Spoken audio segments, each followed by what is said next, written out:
नमस्कार दोस्तों, जय हिंद, वंदे मातरम। दोस्तों मैं आपके साथ जयसवाल सर। दोस्तों बात करेंगे हिंदी लैंग्वेज की। अगर सभी प्यारे मित्र जानते हैं, अगर आप शिक्षक भर्ती टीटी की तैयारी कर रहे हैं तो हिंदी भाषा आप सेलेक्ट करते ही हैं। तो हिंदी भाषा का आपके सिलेबस के अकॉर्डिंग मॉडल पेपर दोस्तों पहला है। मैंने आपको बताया था कि अप्रैल से हमारे मॉडल पेपर शुरू हो रहे हैं।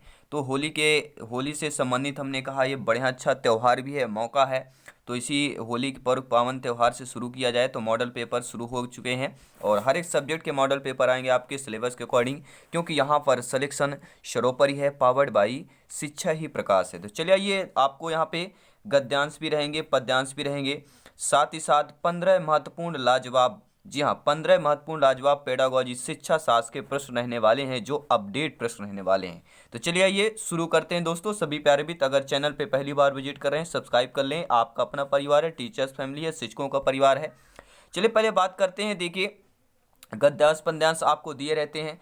तो देखिए, आपको गद्यांश को 2 लाइन पढ़ूंगा, बाकी मैं वीडियो पॉज कर लूंगा, तो आप लोग गद्यांश को अच्छे तरीके से पढ़ लीजिएगा कि इस समय तो कितनी ही महारानियां हिंदी का गौरव बढ़ा रही हैं। उस समय एक माँ सरस्वती ही पत्रिकाओं का ही रानी नहीं सेविका थी, तब उसमें कुछ छपना या किसी का जीवन चरित्र आदि प्रकाशित करना बड़ी बात समझी जाती थी। यानी ये समझ लीजिए दोस्तों, एक सरस्वती पत्रिका का प्रकाशन था, उसके बारे में आपका गद्यांश दिया गया है। आइए इस गद्यांश रिलेटेड हम आपको क्वेश्चन करने वाले हैं। पहला प्रश्न दोस्तों स्क्रीन पर है, सभी प्यारे मित्र कमेंट करेंगे। पहला प्रश्न पूछा जा रहा है कि इस गद्यांश में महारानी से क्या आशय है। देखिए, महारानी शब्द यहाँ पे तात्पर्य किया गया है, तो इसका आशय क्या होगा कि महारानी का आशय सरस्वती पत्रिका से है, महारानी का अर्थ सबसे बड़ी रानी से है, या महारानी का अर्थ इस समय प्रकाशित हो रही साहित्यिक पत्रिकाओं से है, या महारानी का अर्थ हिंदी भाषा से है। तो जब आप इस गद्यांश को पढ़ेंगे तो इस गद्यांश के अकॉर्डिंग महारानी का जो अर्थ होगा कि महारानी का अर्थ इस समय प्रकाशित हो रही साहित्यिक पत्रिकाओं से है। ठीक है, उस समय जो सरस्वती पत्रिका प्रकाशित हो रही थी तो वह साहित्यिक पत्रिकाओं से हो जाएगा। सी ऑप्शन अकॉर्डिंग टू गद्यांश हो जाएगा। अगला प्रश्न है कि सरस्वती पत्रिका की अन्य पत्रिकाओं के बीच कैसी स्थिति थी। सरस्वती पत्रिका में रचना का प्रकाशन होना गौरव की बात थी। सरस्वती पत्रिका की स्थिति उस समय नगण्य थी, यानी कि नाम मात्र के बराबर। सरस्वती पत्रिका के पाठक बहुत कम थे, या सरस्वती पत्रिका उस समय बच्चों की पत्रिका मानी जाती थी। देखिए, सरस्वती जो पत्रिका है, अन्य पत्रिकाओं के बीच इनका संबंध क्या था। ठीक है, तो देखिए आप यहाँ पर देख सकते हैं कि उस समय एक माँ सरस्वती पत्रिका ही पत्रिकाओं की रानी नहीं सेविका थी, तब उसमें कुछ छपना है, किसी का जीवन चरित्र आदि प्रकाश करना बड़ी बात समझा जाता था। और ऐसी दशा में होने के कारण मुझे बड़े बड़े प्रलोभन भी दिए जाते थे। कोई कहता है मेरी मौसी का मरसिया छपा दो, मैं तुम्हारे लगे क्या है बनारसी दुपट्टा डाल दूंगा। कोई आज्ञा देता है कि मेरा प्रभु का सचित्र जीवन का चरित्र निकाल दो, तो मैं तुम्हें एक बढ़िया क्या है पैर गाड़ी नज़र की जाएगी। अब आप ये सारी चीज़ें प्रलोभन दिया जाता है कि ये मेरा कर दीजिए, मेरा छाप दीजिए। ठीक है, ये बात सारी चीज़ें दी गई हैं। तो according to question right option हमारा क्या होगा कि सरस्वती पत्रिका की अन्य पत्रिकाओं के बीच जो स्थिति थी कि सरस्वती पत्रिका में रचना का प्रकाशन होना एक गौरव की बात थी। यह लाइन आपने पढ़ी भी होगी। तीसरा प्रश्न है दोस्तों कि सरस्वती पत्रिका में किस प्रकार की रचनाएं छपती थी। ये भी बहुत इंपॉर्टेंट है कि बाल उपयोगी छपती थी, फिल्म एवं खेल जगत से संबंधित, पाठकों के लिए लाभकारी हो, या राजनीतिक खबरें छपती थी। तो हमें क्या आना पड़ेगा, इस गद्यांश में आने पड़ेगा। ठीक है, तो गद्यांश में आइए समझते हैं किस प्रकार की यहाँ पर कविताएं और कहानियाँ जो है छपा करती थी। अब ये सारी चीज़ें हैं। चलिए, आई होप आप लोग यहाँ पर भी सारी चीज़ें पढ़ रहे हों। जी हाँ, बहुत बहुत धन्यवाद सभी मित्रों का। तो आई थिंक आपने गद्यांश को पढ़ लिया। अब डायरेक्टली आंसर पे आते हैं। आंसर देखिए क्या दिया है, सरस्वती पत्रिका में किस प्रकार की रचनाएं छपती थी। तो पाठकों के लिए जो लाभकारी सामग्री हो उस प्रकार की जो है पत्रिकाएं, उस प्रकार की रचनाएं जो हैं छपती जाती थी। अगला प्रश्न देख लेते हैं। चौथा प्रश्न है इस गद्यांश से कि सरस्वती पत्रिका के संपादक का क्या प्रयास रहता था। वे चाहते थे कि प्रकाशित सामग्री को आम पाठक आसानी से समझ लें। वे नवयुवकों के लिए अधिक से अधिक सामग्री प्रकाशित करना चाहते थे। वे चाहते थे कि इस पत्रिका में राष्ट्रीय आंदोलन से जुड़ी खबरें हों। यह दोस्तों उनका प्रयास था कि हिंदी में संस्कृत के अतिरिक्त अन्य भाषाओं के शब्द ना मिले जाएं। तो देखिए, सरस्वती पत्रिका के संपादक का प्रयास रहता था कि वे चाहते थे कि प्रकाशित सामग्री को आम पाठक से आसानी समझ लें। तो कोई भी पत्रिका या प्रकाशक होगा, संपादक होगा, वो यही चाहेगा जो सामने वाला पढ़ने श्रोता होते हैं, ठीक है, उनको क्या है, आसानी से जो पाठक होते हैं, ठीक है, श्रोता सुनने वाले, और ये पत्रिकाएं जो पढ़ने वाले होंगे तो पाठक कहलाएंगे। तो पाठक जो है आसानी से समझ लें, वही आपकी अच्छी पत्रिका कहलाती है। तो फोर्थ ऑप्शन का पहला ऑप्शन सही हो जाएगा। अगला प्रश्न है कि सदैव शब्द का यहाँ पर आपको बताना है, सदैव शब्द में संधि विच्छेद करना है, कौन सा आएगा? सदधन यु आएगा, सदधन एव, शदाधन यु, शदाधन एव आ जाएगा। सभी प्यारे मित्र कमेंट करेंगे। तो सदैव में सभी प्यारे मित्र जानते हैं कि सदाधन एव बराबर सदैव होता है, और जब संधि पूछा जाए कि कौन सी संधि, तो आपको बता देना है कि इसमें कौन सी संधि होगी। सभी प्यारे मित्र कमेंट करें, कौन सी संधि होगी? जी हाँ, वृद्धि संधि होगी, गुण संधि होगी, कौन सी संधि होगी आपको कमेंट करके बताना है। देखिए, हम अगर संधि की बात करें, संधि की परिभाषा है कि दो वर्णों के मेल से उत्पन्न विकार को व्याकरण में संधि कहती है। सरल शब्दों में कहे तो दो निर्दिष्ट अक्षरों के पास पास आने के कारण उनके संयोग से जो विकार उत्पन्न होता है उसे संधि कहते हैं। और संधि तीन प्रकार के होते हैं, पहला स्वर संधि, व्यंजन संधि और विसर्ग संधि। स्वर संधि कितने प्रकार के होते हैं? 5 प्रकार के होते हैं। कौन कौन से होते हैं कमेंट बॉक्स में आपको बताना है। चलिए, अब आप यहाँ पे देख सकते हैं डायरेक्शन दिया गया कि इस गद्यांश को पढ़कर प्रश्नों पर आधारित करना है। तो 2 गद्यांश लिए गए हैं और एक आपका पद्यांश लिया गया है, तो बहुत ही इंपॉर्टेंट है। और ये गद्यांश यह है कि सुखी, सफल और उत्तम जीवन जीने के लिए किए गए आचरण और प्रश्नों का नाम ही धर्म है। देश काल और सामाजिक मूल्यों की वजह से संसार में भारी विविधता है, अतएव अपने अपने ढंग से जीवन को पूर्णता की ओर ले जाने वाले विविध धर्मों के बीच भी ऊपर से विविधता दिखाई देती। तो ये इससे रिलेटेड आपका यह गद्यांश दिया गया है, आप लोग वीडियो पॉज कर अच्छे तरीके से पढ़ भी सकते हैं, ठीक है।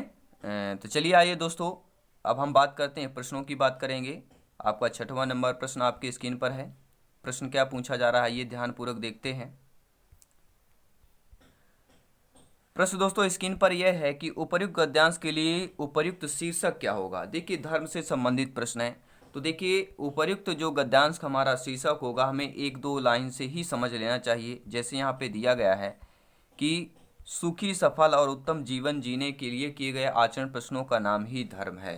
तो मतलब यहाँ पर और देश काल और सामाजिक मूल्यों की वजह से संसार में भारी विविधता आई है। तो मतलब ये कहने का तात्पर्य है दोस्तों कि इस जो गद्यांश का शीर्षक होना चाहिए वह होना चाहिए धर्म का उद्देश्य। बी ऑप्शन सही हो जाएगा। अगला प्रश्न दिया गया कि सुख सुविधाओं में कौन सा समास होगा। सुख और सुविधा, ये आपको ध्यान देना है। द्वंद्व समास, अव्ययी भाव समास, कर्मधारय समास या द्विगु समास हो जाएगा। तो सुख सुविधाओं में कौन सा समास होगा, ये ग्रामर की बात कर रहे हैं, हिंदी ग्रामर का प्लेलिस्ट जरूर चेक करें। तो सुख सुविधाओं में कौन सा समास हो जाएगा। देखिए, जहाँ पर दोनों पद प्रधान हो वहाँ पर द्वंद्व समास होता है। जब पहलवान दोनों आपस में लड़ते हैं तो क्या होता है, दोनों का वजन, दोनों का अगर 60 kg का ये है तो 60 kg का ये भी होगा, यानी प्रतिद्वंद्वता जो होती है वह समानता में होती है। तो सुख सुविधा यानी कि द्वंद्व, दोनों पद आपस का प्रधान होंगे, वह हमारा द्वंद्व समास कहलाता है। और सुख और सुविधा ये दोनों पद आपके प्रधान हैं, इसलिए पहला ऑप्शन दोस्तों सही हो जाएगा। अगला प्रश्न ये दिया गया कि उपर्युक्त गद्यांश में ता प्रत्यय युक्त शब्द बताना है। सफलता, अमरता, आवश्यकता, सार्थकता, ठीक है, ता प्रत्यय युक्त बताना है। सभी प्यारे मित्र कमेंट करेंगे, ता प्रत्यय युक्त शब्द की बात करना है। सभी प्यारे मित्र कमेंट करें। राइट ऑप्शन क्या होगा, डी ऑप्शन के साथ जाएंगे। और क्यों जाएंगे, आपको इस गद्यांश के अकॉर्डिंग देखना है। जब आप इस गद्यांश में देखेंगे तो आपका डी ऑप्शन सही होगा। अगला प्रश्न है कि प्रेम का विलोम क्या होगा। घृणा, पाप, कल्याण, स्नेह। तो देखिए, मैं आपको बता देता हूँ, प्रेम का अगर पर्यायवाची पूछा जाता तो स्नेह आ जाता। प्रेम का पर्यायवाची स्नेह, तो स्नेह तो हो नहीं सकता। कल्याण का जो विलोम होता है दोस्तों वह अकल्याण होता है। कल्याण का विलोम अकल्याण होता है। और पाप का विलोम क्या होता है, पुण्य होता है। तो घृणा का विलोम क्या हो जाएगा, प्रेम हो जाएगा। ये आपको ध्यान देना, घृणा का विलोम प्रेम होगा और स्नेह का विलोम भी आपका घृणा ही होगा। जी हाँ। अगला प्रश्न आइए देख लेते हैं। सभी प्यारे मित्रों का वेलकम, अभिनंदन है। शिक्षक भर्ती के चैनल टीचर फैमिली शिक्षकों के परिवार पावर्ड बाई शिक्षा ही प्रकाश है। हम बात करने वाले हैं प्यारे मित्रों विविधता में प्रयुक्त प्रत्यय की बात कर रहे हैं। आपका शब्द इस गद्यांश में विविधता आया हुआ है और इसमें आपको बताना है प्रत्यय कौन सा होगा। तो विविधता में प्रत्यय पूछा गया है कि ना कि उपसर्ग पूछा गया है। तो सभी प्यारे मित्र जानते हैं कि विविध क्या होगा, बी यहाँ पे उपसर्ग लगा हुआ है। ठीक है, अगर जब प्रत्यय पूछा जाएगा तो विविध धन ता बराबर विविधता आएगा और ता यहाँ पर क्या हो जाएगा, आपका प्रत्यय हो जाएगा। अर्थात दोस्तों हमारा बी ऑप्शन सही हो जाएगा। अब डायरेक्शन देख लेते हैं। अब यहाँ पे कविता है। कविता क्या दी गई है कि बुझत श्याम कौन तू गौरी, खान रहित काकी है बेटी, देखो नाही कबहू ब्रज खोरी, काहे को हम ब्रज तन आवति, खेलत रहित आपनी पौरी, सुनत रहित स्वन स्त्रवनि नंद ढोता, करात फिरत माखन दधि चोरी, तुम्हरो कहाँ चोरी हम ले हैं, खेलन चलो संग मिल जौरी, सूरदास प्रभु रसिक शिरोमणि, बाट निभुरई राधिका भोरी। अब ये आपका पद्यांश दिया गया है। ठीक है, अब इस पद्यांश या छोटी सी कविता के माध्यम से यहाँ पर अब प्रश्न आएंगे। अब आपको बताना है इसका आंसर क्या होगा कि इस काव्यांश में कवि क्या प्रस्तुत कर रहा है। राधा और कृष्ण का पहल कर रहा है, राधा और श्री कृष्ण का माधुर्य की बात करेंगे, दूध दही मक्खन या उपयुक्त सभी। तो जब हम यहाँ पे पढ़ रहे थे तो सारी चीजें आपको क्लियर हो गई हैं। माखन दधि चोरी यानी कि माखन दूध दही का भी कर रहे हैं।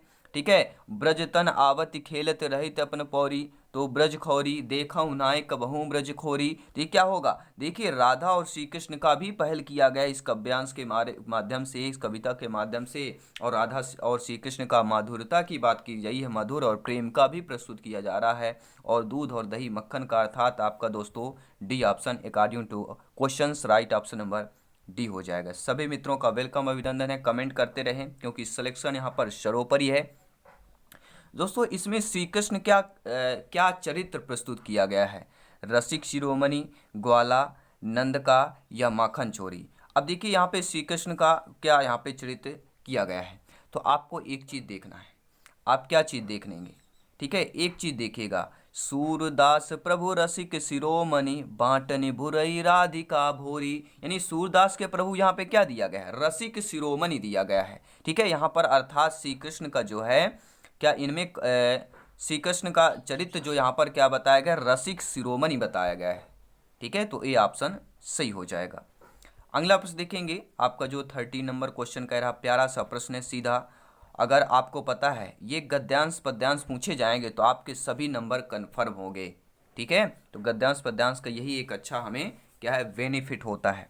दोस्तों इनमें से कौन सा अलंकार होगा, पुनरुक्ति, अनुप्रास, मानवीकरण या सभी। तो आपने देखिए बचपन से पढ़ते आ रहे हैं, हमें बचपन की 8वीं 8th देखिए 8th आपको जो अगर एक बात कह दे हिंदी ग्रामर में 6 क्लास से लेके अगर 10th क्लास तक का हमारा प्रिपरेशन पूरी तरह अच्छे तरीके से है तो हिंदी में जो आपने 30 ऑफ 30 का सपना देखा है, 25+ का सपना देखा है, तो वो जरूर साकार होगा। जी हाँ, तो अलंकार की बात करें, अनुप्रास अलंकार यहाँ पर हो जाएगा। और बात करें अनुप्रास अलंकार का कि जब काव्य में किसी वर्ण की आवृत्ति एक से अधिक बार होती है, किसकी, ये ध्यान दीजिएगा, शब्द और वर्ण इनमें बहुत डिफरेंस होता है। ठीक है, तो जब काव्य कोई दिया उसमें वर्ण की आवृत्ति एक से अधिक बार हो, अर्थात कोई वर्ण एक से अधिक बार आता है, उसमें अनुप्रास अलंकार आता है। जैसे फॉर एग्जाम्पल तरनी तनुजा तट तमाल तरवर बहु छाए, तो इसमें देखेंगे तावर्ण जो दिया बार आपकी तावर्ण की पुनरावृत्ति हुई है, तो यहाँ पे तावर्ण की आवृत्ति से क्या होगा, यहाँ पर अनुप्रास अलंकार हो जाएगा। अब देखते हैं दोस्तों अगला प्रश्न, इसके बाद आपको पता पेडागोजी शिक्षा शास्त्र के प्रश्न भी आने वाले हैं। इनमें श्री कृष्ण का कौन सा चातुर दर्शाया गया है, वाक प्रथम दर्शाया गया है, वाक पंचम, वाक चातुर या सभी दर्शाया गया है। ठीक है, तो श्री कृष्ण का कौन सा चातुर दर्शाया गया है ये आपको बताना है। चातुर तो दर्शाया गया है लेकिन कौन सा चातुर दर्शाया गया है। अब हम यहाँ पर देखेंगे क्या देखेंगे, काव्यांश पर देखेंगे, और काव्यांश हमें थोड़ा बहुत तो खोजना पड़ेगा। जब हम थोड़ा बहुत खोजेंगे तो हमें आंसर आई थिंक मिल चुका है, और हमारा आंसर क्या होने वाला है सभी प्यारे मित्र जानते हैं इसमें दोस्तों, वाक चातुर। जी हाँ, श्री कृष्ण का कौन सा चातुर दर्शाया गया है, तो आपका जो राइट ऑप्शन होगा वाक चातुर को दर्शाया गया है, सी ऑप्शन सही हो जाएगा।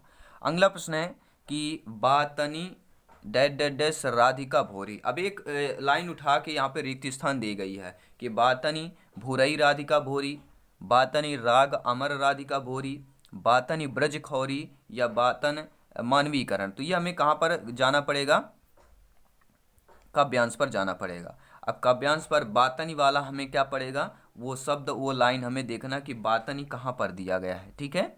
जब बातनी हमें मिल जाएगा तो हमारा क्या हो जाएगा, तो यहाँ पर देखिए बाटन या बाटनी भूरई राधिका भोरी, तो यहाँ पर क्या खाली स्थान दिया गया था, भूरई हो जाएगा। तो हमारा प्रश्न देखिए कौन सा खाली स्थान है, खाली स्थान में भूरई, अर्थात हमारा पहला ऑप्शन सही हो जाएगा कि बाटनी भूरई राधिका भोरी हो जाएगा। अब आ गए दोस्तों शिक्षा साथ पेडागोजी के प्रश्न, आइए देख लेते हैं। 15 लाजवाब प्रश्न रहेंगे। भाषा शिक्षण के मूल कौशलों के अधिगम की दृष्टि से इनमें से सर्वोच्च प्राथमिकता दी जानी चाहिए। शुद्ध उच्चारण के ज्ञान को, शुद्ध वर्तनी के अभ्यास को, मौखिक अभिव्यक्ति को, या सुंदर लेखन को दी जानी चाहिए।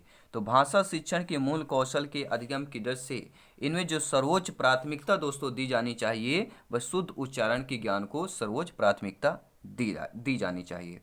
अगला प्रश्न देखेंगे, 17 नंबर प्रश्न है, सभी लोग कमेंट करेंगे, फीडबैक करेंगे।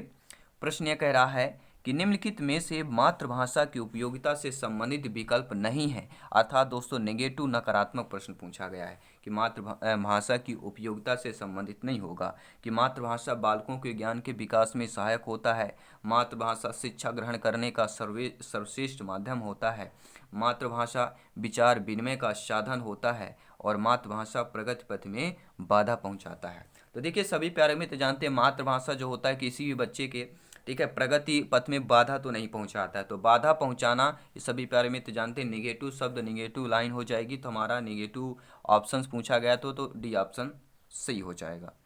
अगला प्रश्न है दोस्तों कि प्राथमिक कक्षाओं में भाषा शिक्षण का प्रमुख उद्देश्य क्या होगा।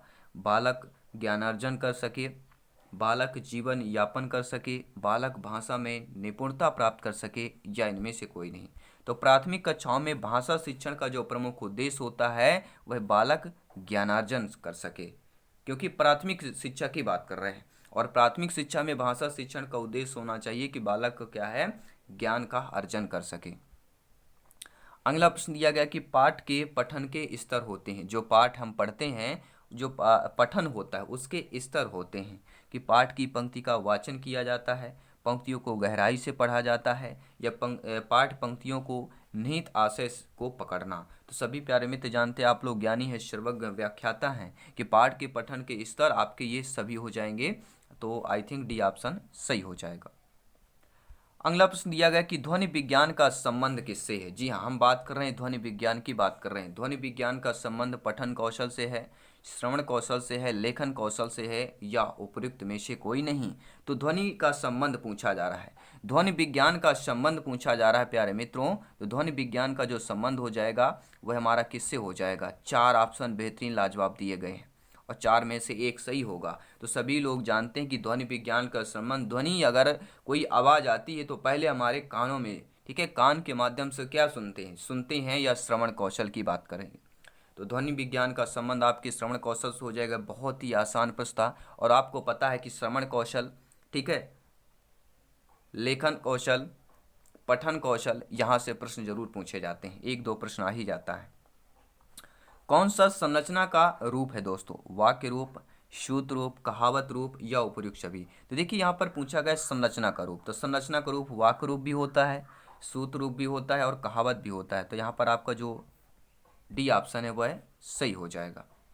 अगला प्रश्न दिया गया है कि फ्रॉबेल ने किस शिक्षण पद्धति का प्रतिपादन किया था। फ्रॉबेल, तो फ्रॉबेल ने किस शिक्षण पद्धति का प्रतिपादन किया था। किंडरगार्टन पद्धति, डाल्टन पद्धति, मॉन्टेसरी पद्धति, या जैक टॉट पद्धति। तो सभी प्यारे मित्र जानते हैं फ्रॉबेल ने किंडरगार्टन पद्धति का प्रतिपादित किया था। डाल्टन देखिए प्रयोगशाला योजना या डाल्टन योजना जो है आपका डाल्टन प्लान शिक्षण का एक कंसेप्ट है, जिसे अमेरिकी शिक्षण शास्त्री कुमारी हेलन फारखस ने आरंभ किया था। सन 1912 में अमेरिकी शिक्षा शास्त्री कुमारी हेलन फारक्स ने 8 से 12 वर्ष के बीच अवस्था वाले बालकों के लिए एक नई शिक्षा योजना बनाई थी। प्रश्न आ सकता है अगर बहुत ही ज़्यादा गहराई से पूछा गया कि 8 से 12 वर्ष के बीच अवस्था वाले बालकों के लिए एक नई शिक्षा योजना किसने बनाई थी? तो अमेरिकी शिक्षा शास्त्री कुमारी हेलन पार्क्स ने बनाई थी। और बात करें मॉन्टेसरी पद्धति की, यहाँ से भी प्रश्न आता है। तो 2.5 से 6 वर्ष के बालकों हेतु प्रयोग में लाई जाने वाली पद्धति जिसका विकास 20वीं सदी के प्रारंभ में डॉक्टर मारिया मॉन्टेसरी द्वारा हुआ और रोम विद्यालय में मंदबुद्धि बालकों की चिकित्सा का कार्य करते हुए उनका ध्यान उक्त बालकों की शिक्षा की ओर गया और उन्होंने मॉन्टेसरी पद्धति का विकास किया, जो बाद में समान बुद्धि बालकों के लिए शिक्षा के लिए भी उपयोगी में लाई गई। और इस पद्धति पर चलाया जाने वाला पहला स्कूल अर्ध बर्बर श्रमिक बालकों के लिए सेन लॉरेंज में 6 जनवरी 1907 को खोला गया था। अगला प्रश्न है दोस्तों कि अष्टध्यायी के रचनाकर्ता कौन है? ये संस्कृत में भी पूछा जाता है और आपके हिंदी में। ठीक है, तो अष्टध्यायी के रचनाकार कौन है? पाणिनि है, चौमस्की है, वाल्मीकि है, या इनमें से कोई नहीं? आपका कमेंट क्या है?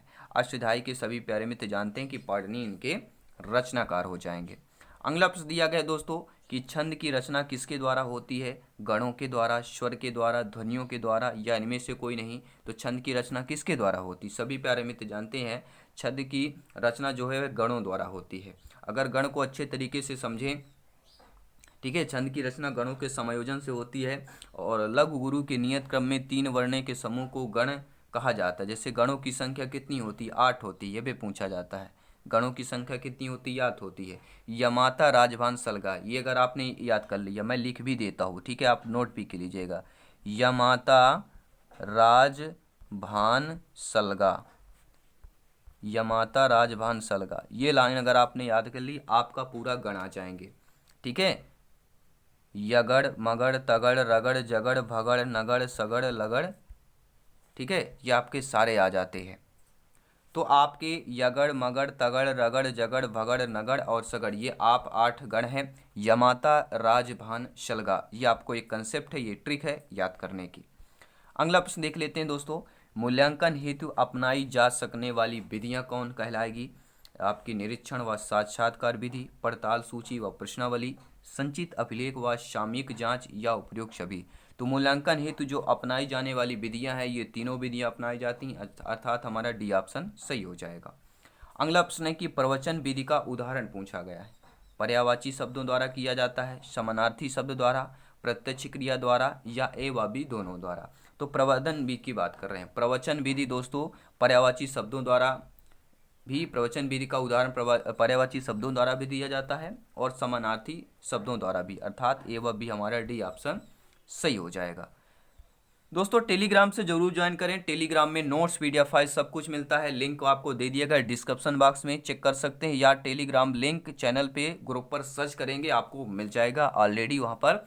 ठीक है, और साथ ही साथ फेसबुक इंस्टाग्राम पेज पर भी आप लोग हमें फॉलो कर सकते हैं, वहाँ पर भी नोट्स मटेरियल एमसीक्यूज आपको मिलते रहेंगे हमारी टीम के द्वारा, क्योंकि यहाँ पर दोस्तों शिक्षा ही प्रकाश है। जी हाँ, व्याकरण शिक्षण पाठ के प्रकार होते हैं, जो व्याकरण शिक्षण का पाठ होता है उसके प्रकार होते हैं, औपचारिक व्याकरण पाठ, व्यवहारिक व्याकरण पाठ, प्रासंगिक व्याकरण पाठ, या उपरोक्त सभी। तो व्याकरण शिक्षण के पाठ देखिए, औपचारिक व्याकरण पाठ ये भी प्रकार है एक, व्यवहारिक व्याकरण पाठ भी एक प्रकार है, और प्रासंगिक व्याकरण पाठ, ये तीनों जो हैं व्याकरण शिक्षण पाठ के प्रकार हैं, अर्थात हमारा डी ऑप्शन सही हो जाएगा। दोस्तों अगला प्रश्न है कि कहानी शिक्षण में बरती जाने वाली सावधानियां कौन सी होती हैं? जो कहानी शिक्षण होती हैं इसमें कुछ सावधानी है जो बरती जाती हैं। बरती जाने का मतलब क्या होता है? इससे बचा जाता है। तो कथा वस्तु बालकों में स्थानुकूल हो, उसमें गतिशील और क्रमबद्धता हो, या कथा वस्तु में भयानक और बीभत्स दृश्य ना हो, या उपरोक्त सभी? तो कहानी शिक्षण में बरती जाने वाली सावधानियां ये आपके तीनों हो जाएंगी, अर्थात हमारा डी ऑप्शन सही हो जाएगा। अगला प्रश्न प्यारे मित्रों दिया गया है कि आयोजित शिक्षक एवं सह शिक्षक कार्यों में, जी हाँ, जो आयोजित शिक्षक और एवं सह शिक्षक कार्य होते हैं उनमें हिंदी शिक्षक को मार्गदर्शन देना चाहिए। कौन सा मार्गदर्शन देना चाहिए? व्याकरणिक नियम संबंधी, साहित्यिक पक्ष संबंधी, अशुद्ध उच्चारण निवारण संबंधी, या उपरोक्त सभी हो जाएगा। तो आयोजित शिक्षक एवं सह शैक्षिक कार्यों में हिंदी शिक्षक को जो मार्गदर्शन देना चाहिए वहाँ पर डी ऑप्शन सही हो जाएगा, इन तीनों में मार्गदर्शन देना चाहिए। अगला प्रश्न देख लेते हैं 30 नंबर, अंतिम प्रश्न आपका, सभी प्यारे मित्र कमेंट करेंगे। जी हाँ, बहुत बहुत धन्यवाद सभी मित्रों का फीडबैक करने के लिए, सहयोग करने के लिए, टीचर्स फैमिली को, अपने परिवार को। ठीक है, चलिए 30वां प्रश्न देख लेते हैं दोस्तों कि निम्नलिखित में से गद्य का शिक्षण उद्देश्य ज्ञानात्मक है। जी हाँ, जो गद्य का शिक्षण का उद्देश्य ज्ञानात्मक होता है, छात्रों को शब्द, सूक्ति, लोकोक्ति आदि का ज्ञान कराना, छात्रों को विभिन्न लेखन शैलियों का ज्ञान प्राप्त करना, या छात्रों को सांस्कृतिक, धार्मिक, पौराणिक विश्वासों का बोध करना, यह उपयुक्त सभी हो जाएगा। आपका ओपिनियन, आपका फीडबैक क्या कहता है, सभी प्यारे मित्र कमेंट करेंगे। जी हाँ, गद्य का शिक्षण का उद्देश्य ज्ञानात्मक है, छात्रों को सांस्कृतिक, धार्मिक, पौराणिक और विश्वासों का बोध कराना। तो सी ऑप्शन दोस्तों सही हो जाएगा। ये मॉडल पेपर, ये प्रैक्टिस सेट, ये सेशन आपको कैसा लगा नीचे कमेंट बॉक्स में फीडबैक के जरूर बताएं। और ऐसे ही मॉडल पेपर, ऐसे इससे बेहतर तैयारी करने के लिए और गवर्नमेंट टीचर में जॉब पाने के लिए, सिलेक्शन पाने के लिए चैनल को सब्सक्राइब, विजिट करते रहें। आपका अपना परिवार है, बेल आइकन जरूर प्रेस करें ताकि लेटेस्ट नोटिफिकेशन मिलता रहे। और चैनल को विजिट करने के साथ सारे प्लेलिस्ट आप चेक कीजिए, क्योंकि यहाँ पर जितनी भी क्लासेज आपको फ्री ऑफ कॉस्ट मिलेगी, क्योंकि राष्ट्र हित में शिक्षा की बात की जाती है। जल्दी मिलेंगे दोस्तों नेक्स्ट क्लास पर। धन्यवाद सभी का, जय हिंद, वंदे मातरम।